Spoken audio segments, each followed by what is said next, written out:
சித்தர்கள் வந்து ஒரு இடத்துல இருந்து இன்னொரு இடத்துக்கு நகர்றதுக்கு காரணங்கள் என்னது குருஜி இருக்கும்? இல்ல இங்கிலீஷ் படம்லாம் பார்த்தீங்கன்னா அந்த பிளாங்க் ஹோல் அப்படின்னு ஒரு விஷயம் இருக்கு. அது ஒவ்வொரு இடத்துலையுமே இருக்கு. நீங்க வெள்ளையங்கிரி போனீங்கன்னா பிளாங்க் ஹோல் இருக்கு, சதுரகிரி போனீங்கன்னா அங்கே ஒரு பிளாங்க் ஹோல் இருக்கு, திருவண்ணாமலை போனீங்கன்னா பிளாங்க் ஹோல் இருக்கு. இந்த பிளாங்க் ஹோல் அப்படின்றது என்னன்னா தன்னுடைய உடல்ல இருந்து அண்டத்தை விட்டு அண்டம் கடந்து நேரடியாக இறைவன் கிட்ட போகக்கூடிய ஒரு சூட்சும ரகசியம் தானே அது.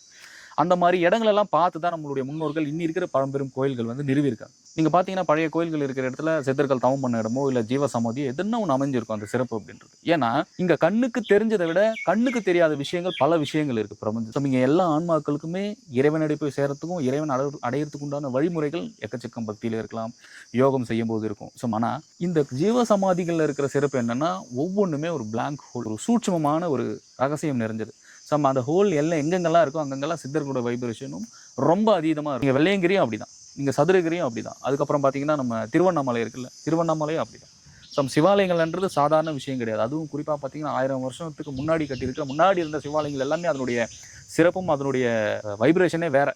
ஏன்னா அப்பேற்பட்ட ஒரு சக்தி வாய்ந்த ஒரு இடங்கள் தான் பழைய சிவாலயங்கள்.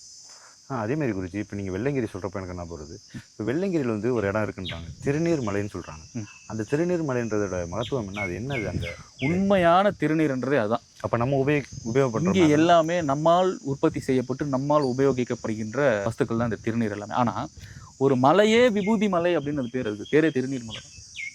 ஏன்னா பல ஆயிரம் வருஷ கணக்குக்கு முன்னாடி இந்த அண்டத்தினுடைய வெடிக்கும் போது என்ன ஆகுதுன்னா அது செதறி விழுந்தது தான் இந்த மலைகள் எல்லாமே. மேற்கு தொடர்ச்சி மலைகளாக இருக்கட்டும், எங்கெங்க குன்றுகள் இருக்கும், இது எல்லாமே பிரபஞ்சத்தினுடைய பெரும் வெடிப்பில் செதறி பூமியில் விழுந்த ஒரு விஷயம். அது எங்கிருந்து விழுந்ததுன்னா பல புராணங்களில் வந்து சிவபெருமான் நெற்றிக்கண்ணை திறக்கும் போது அங்கிருந்து செதறி விழுந்த குன்றுகள் அப்படின்ட்டுலாம் பல வரலாறுகள் இருக்குது. ஆனால் அந்த திருநீர் மலைன்றது முழுக்க முழுக்க முழுக்க மேல் அண்டத்தில், அதாவது சூரியன் வெடித்து சூரியன்லேருந்து செதறினதான் எல்லா மலைகள் இருக்கிற கற்களாக இருக்கட்டும், திருநீர் மலையாக இருக்கட்டும். அப்போ அந்த மலைகள்லேருந்து செதறி விழுந்ததுக்கு அதுக்கு ஒரு ஆற்றல் இருக்குது. புரியுதுங்களா சொல்கிறது?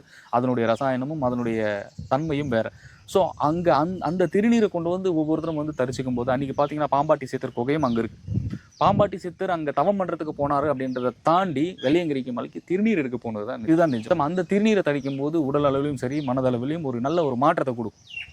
அதனால தான் அங்கே இப்படி ஒரு மலையே விபூதி மலை திருநீர் மலை ஆரம்பிச்சு. அதே மாதிரிங்க இப்போது எல்லா கோவிலையும் இப்போ நமக்கு பின்னாடி இருக்கிற சித்தரையாவோட கோவில் இதுலேயும் இருக்கிறது பார்த்தீங்கன்னா, இது எனக்கு பெரிய இது ஒவ்வொருத்தவங்க ஒரு கருத்து சொல்கிறாங்க. இது உண்மையான அர்த்தங்கள் என்னதுங்க? இது வெள்ளை சிவப்பு இதோட உண்மையான அர்த்தங்கள் என்ன? இந்த கோவிலில் சுற்றி இருக்கிறத சொல்கிறீங்கன்னா அந்த வெள்ளை சிவப்பு அடிச்சிருக்காங்க, அதுக்கு உண்டான மீனிங் கேட்குறீங்களா? இது என்னென்னா சிகப்பு என்பது அம்பாளுடைய சொரூபமாக அங்கே அடிக்கப்பட்டிருக்கு. அந்த வெண்மை என்றது அப்பன், அதாவது ஈசனுடைய அந்த குறியீடு தான் வந்து இந்த சிவப்பு வெள்ளை என்ற பெயிண்ட் அடிச்சுக்கிறதுக்கான உண்மையான காரணம். இந்த தத்துவங்கள் எல்லாமே ஒவ்வொரு மனிதனுக்குள்ளே அமைஞ்சிருக்கு. அதனால தான் பார்த்தீங்கன்னா பெண் வந்து குங்குமத்தை தரிக்க சொல்லுவாங்க, ஆண்கள் பார்த்தீங்கன்னா திருநீர் அடிக்கும். அப்படி இந்த சிவப்பு என்பது அம்மனையும் வெள்ளை என்பது ஈசனையும் குறிக்கக்கூடிய ஒரு மகத்துவத்தை தான் ஒவ்வொரு கோயில்கள்லையும் சரி, ஒவ்வொரு பெரிய பெரிய ஸ்தலங்களாக இருக்கட்டும், எல்லா கோயில்கள்லையுமே இதை அடிச்சு வச்சிருக்கிறதுக்கான காரணம். மற்ற வேறு காரணம் கிடையாது. மற்றபடி அதுக்கு வேறு எதுவும் காரணம்லாம் கிடையாது. இதுதான் நிஜம். ஏன்னா இங்கே ஆண் பெண் இந்த ரெண்டும் இல்லைன்னா இங்கே எந்த சிருஷ்டியும் கிடையாது, எந்த படைப்புகளும் கிடையாது. அப்போ படைப்புகள் இருக்கணும், படைப்புகளுடைய அந்த குறியீடாக தான் இதை வச்சுருக்காங்க. கோவிலில் வரப்போ ஒவ்வொரு கோயில்லையும் சிலைகள்லையும் பார்த்தீங்கன்னா இந்த நாகங்கள் அதெல்லாம் எதுக்கு குறிக்கு, அது எதுக்கு குருஜி வச்சுருக்காங்க? இந்த நாகங்கள் அப்படின்றதுனா இன்றைக்கி நிறைய பேர் என்ன பண்ணுறாங்கன்னா நேராக போய்ட்டு ஒரு புத்து இருந்தால் முட்டையை உடச்சி போடுறது, இந்த பால் ஊற்றி அதை நாஸ்தி பண்ணிடுறாங்க. அது அப்படி கிடையாது. நாகம் பார்த்தீங்கன்னா ரெண்டு அப்படி பின்னி பிணைஞ்சிருக்கும். அது ஏன்னா அது ஒரு குண்டலினி சக்தியோட ஒரு குறியீடு தான் அந்த நாகம் அப்படின்றது. அதை தாண்டி ஒரு மனிதன் இயங்குகிறான் என்றால் அவங்களுடைய அணுக்களினுடைய அந்த ஃபோர்ஸ் இருக்குல்ல, அந்த வேகம் இருக்குது, அந்த நகர்வு இருக்குல்ல, அந்த நகர்வை தான் குறியீடாக வச்சுருக்காங்க.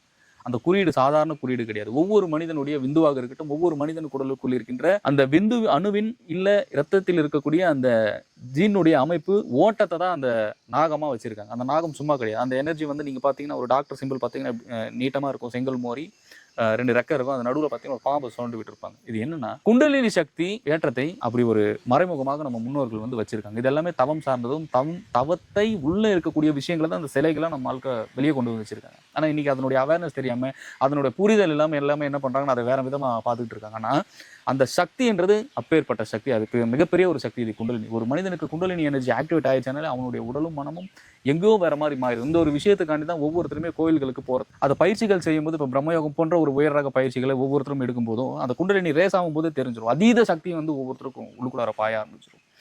ஆனால் இது இன்னைக்கு இருக்கிற மக்கள் அறியாமையில் என்ன பண்ணுறாங்கன்னா முழுக்க முழுக்க நம்ம அதை வெளியே வச்சு வழிபடுறதுனால அதுக்கு பயன் இல்லாமல் போயிடுது. ஆனால் அந்த எல்லா விஷயங்களுமே அகத்தில் போய் காணக்கூடிய ஒரு பயிற்சியும் ஒரு வித்தையும் தான் எல்லா யோக கலைகளுமே.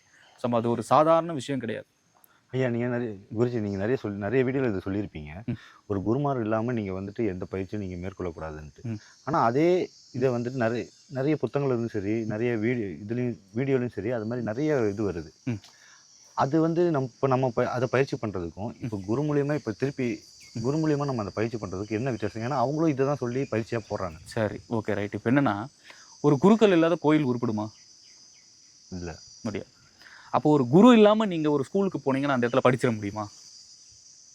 முடியாது. அப்போ உங்களுக்கு ஒரு விஷயத்த சொல்லிக் கொடுக்கணும், ஒரு விஷயத்த காண்பிச்சு கொடுக்கணும்னா உங்களுக்கு ஒரு முறை தேவைப்படுது. அந்த இடத்துல ஒரு குரு தேவைப்படுறாரு.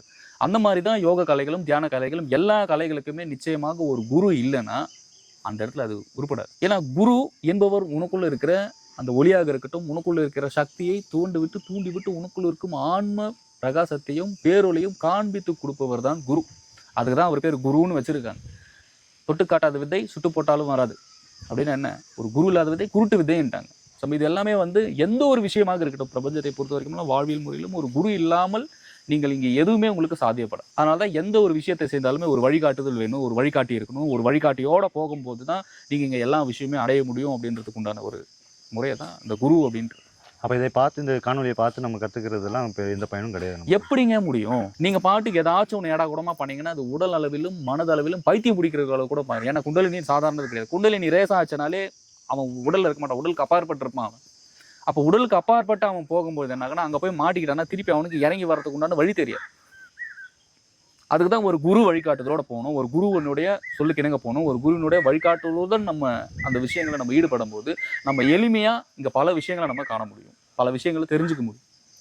எதுக்கு சொல்கிறது அப்புறமா நம்ம முன்னோர்கள் சொல்லி வச்சிருக்குது, குரு இல்லாமலாம் இங்கே எந்த ஒரு விஷயத்தையுமே நீங்கள் பண்ணாலுமே அது சாத்தியப்படாது. அது ரொம்ப சுத்தலில் கொண்டு போய் விட்டுரும், எங்கெங்கேயோ கொண்டு போய் விட்டுரும். ஸோ எல்லாத்துக்குமே ஒரு முறை இருக்குது, அந்த முறைப்படி ஒவ்வொருத்தரும் போகும். இப்போ என்னென்னா, இந்த அமாவாசை ஆகும்போது நம்ம அமாவாசை எதுக்கு கும்பிட்றோம், அதேமாதிரி காக்கைகளுக்கு நம்ம அன்னம் வைக்கிறப்போ அந்த டைமில் வந்து சில டைமில் வந்து வைக்கிறப்போ அந்த டைமில் காக்கா வர மாட்டுது. அது சாப்பிட்டா தான் நம்ம சாப்பிடணுன்ட்டு சொல்கிறாங்க. அது எந்த அளவுக்கு உண்மை, அதோட பின்புலம்? ஏன்னா மனிதன் கிட்ட ஒரு மனிதாபிமானம் இல்லை. ஏன்னா ஒரு இப்போ காக்கை இருக்குதுன்னு வச்சுங்களேன், நீங்கள் காக்காவுக்கு ஒரு உணவு வச்சிங்கன்னா அந்த காக்கை என்ன பண்ணுன்னா அது மட்டும் சாப்பிடாது, அதனுடைய கூட்டத்தையே கூப்பிடும். அதுக்கு பிறந்தது, அதுக்கு பக்கத்து கூண்டில் இருக்கிறது, வேற எங்கேயோ இருக்கிறது எல்லாத்தையுமே பொதுவாக கூப்பிடும். அப்போ காக்கைக்கு இயற்கையாகவே வந்து என்னென்னா ஜீவகாருண்யம் பண்ணுறதும் உள்ளுக்குள்ளே அந்த மனிதாபிமான்றது இன்றைக்கி மனுஷனுங்களுக்கு இல்லை, ஆனால் காக்காவுக்கு இருக்குது. அப்போ காக்கா வந்து இங்கே நன்றி உள்ளது, நன்றி இருக்குது அப்படின்றதுனால தான் நீங்கள் காக்காவுக்கு சோறை வச்சு காக்கான்னு கத்தினதுக்கப்புறம் காக்கா வந்து அது உண்ணதுக்கப்புறம் மற்றவங்க வீட்டில் சாப்பிடும்போது நல்லது உண்டாகும்னு சொல்கிறது. ஏன்னா ஒரு நாய் வச்சா, ஒரு நாய்க்கு நீங்கள் சாப்பாடு வைக்கிறீங்கன்னு வச்சிங்களேன், வேற ஒரு நாய் வந்து அது தின்னுச்சனால அந்த நாய் என்ன பண்ணுன்னா ஒன்று அதை கடிக்கும், பார்த்துருக்கீங்களா? இல்லை அதை கொதரும், இல்லை அதுக்கிட்ட சண்டை போடும். இதுவும் தின்னாது அதுவும் தின்னாது. ஆமாம் தானே? அப்போது இந்த காக்காய்க்கு ஒவ்வொருத்தருமே வந்து இந்த அமாவாசை நாள்லையும் பௌர்ணமி நாள்லையும் வீட்டில் ஒரு நல்ல விசேஷ நாளில் வந்து உணவு நீங்கள் வைக்கும்போது காக்கா அதனுடைய இனத்தை எல்லாத்தையும் கூப்பிட்டு சரி சமமாக கொடுக்கும். மனிதர்கள்லாம் இன்றைக்கி பிரிஞ்சிருக்கான், ஒவ்வொரு மனமும் மாறுபடும் போது பக்கத்து வீட்டுக்காரன் நல்லா தான் இவனுக்கு பிடிக்காது, இவன் நல்லா இருந்தால் பக்கத்து வீட்டுக்காரனுக்கே பிடிக்காது. அப்படி இருக்கு இன்றைக்கி சூழ்நிலை அப்படின்றது. ஆனால் காக்கா அப்படி கிடையாது. இறைவன் படைத்ததிலேயே ஒரு நன்றி உள்ள ஜீவராசி எதுனா எல்லாரும் நாயின்னு சொல்கிறாங்க, நாய் கிடையாது. நன்றி உள்ள ஜீவராசி எதுனாலே அது காகம் மட்டும்தான், காக்கா மட்டும்தான். ஏன்னா அது பாகுபாடு பார்க்கறது இல்லை. அதுக்குண்டான இது வேற கூண்டில் இருக்குது, நான் வேற கூண்டில் இருக்கேன், இது வேற ஒரு காக்காவுக்கு பிறந்தது, நான் வேற காக்காவுக்கு பிறந்தது அப்படின்ற வேறுபாடு இருக்காது காக்கா கிட்ட. அப்போ அந்த வேறுபாடு இல்லை அப்படின்னும் போது அது சரிசமமாக எல்லாருக்குமே தம்முயிர் போல நேசம் இருக்குது காக்காக்கு. இன்னைக்கு மனுஷனுக்கு அந்த நேசம் கிடையாது. ஆமாம் தானே? அப்போ அந்த காக்காக்கு நேசம் இருக்குது. அது ஒரு வாய் உணவாக இருந்தாலும் நீ கொஞ்சம் இவ்வளோ வச்சா கூட அது எல்லா கூட்டத்தையும் கூப்பிட்டு எல்லாம் சரிசமமாக பங்கு போட்டு எடுத்துகிட்டு போகும். நீங்கள் மனிதன் ஒரு 4 பசிச்ச உயிருக்கு உணவளிக்கிறானா நல்லா புரிஞ்சுக்கணும். வாழ்க்கை நல்லா இருக்கணும்னா தன்னுடைய பாவ புண்ணியங்களை கரைக்கிறதுக்கு பார்க்கணும். இதை தாண்டி நான் கோவிலுக்கு போனாலும் சரி, நீங்கள் என்ன விஷயங்கள் சொன்னாலும் சரி, முதல்ல ஒரு மனிதனுக்கு வந்து ஜீவகாருண்ய ஒழுக்கமும் அன்பும் பிற உயிர்களை தம் உயிர் போல நேசிக்கிற நேசம் வரணும். இவனுக்கு அந்த குணமே கிடையாது. ஒன்றுமே எடுத்துகிட்டு போகிறது இல்லையா? நீ இங்கிருந்து என்ன எடுத்துகிட்டு போகிற? நீ என்ன எடுத்துகிட்டு போகிற? எதனா உனக்கு எடுத்துகிட்டு போகிறதுக்கு இருக்கா? எல்லாத்தையும் விட்டுட்டு தானே போகிறேன். அப்புறம் எதுக்கு உனக்கு எப்பவுமே என் பொருள் நீ என்னதான் இங்கே கஷ்டப்பட்டு நீ சேர்த்து வச்சிருந்தாலுமே சம்பந்தமே இல்லாமல் வேற எவனோ ஒருத்தவங்க வழியில் வரவன் தான் தின்னுவான். ஆமாம் தானே? இல்லையா? கரெக்டு தான். எவனோ ஒருத்தன் தானே தின்னுவான். அப்போ இருக்கும்போது இப்போ நிகழ்காலம் என்ன?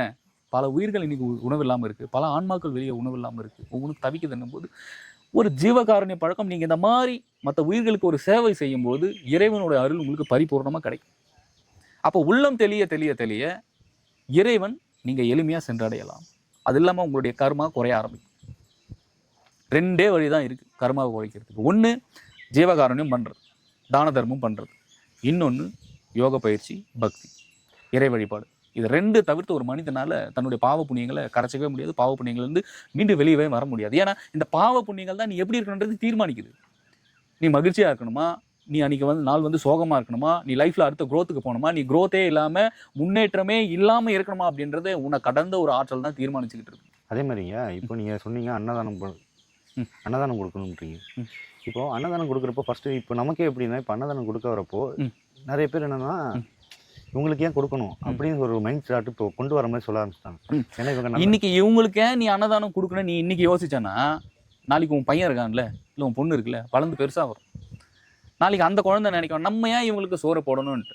இதை தான் நான் ஏற்கனவே நிறைய வீடியோக்களை சொல்லியிருப்பேன். உன்னுடைய குழந்தை உன்னை நடு ரோட்டில் நாளைக்கு துரத்துதுன்னா காரணம் வேறு யாருமே கிடையாது, நீ தான் காரணம். ஏன்னா உன்னுடைய குழந்தைக்கு நீ உஷாராக இருக்கணும், நீ தெளிவாக இருக்கணும், கரெக்டா, உன் பொருளை நீ கண்ணும் கருத்துமாக இருக்கணும்ட்டு சொல்லி கொடுக்குற நீ. ஆனால் உன் குழந்தைக்கு அன்பை சொல்லி கொடுக்குறது இல்லையே.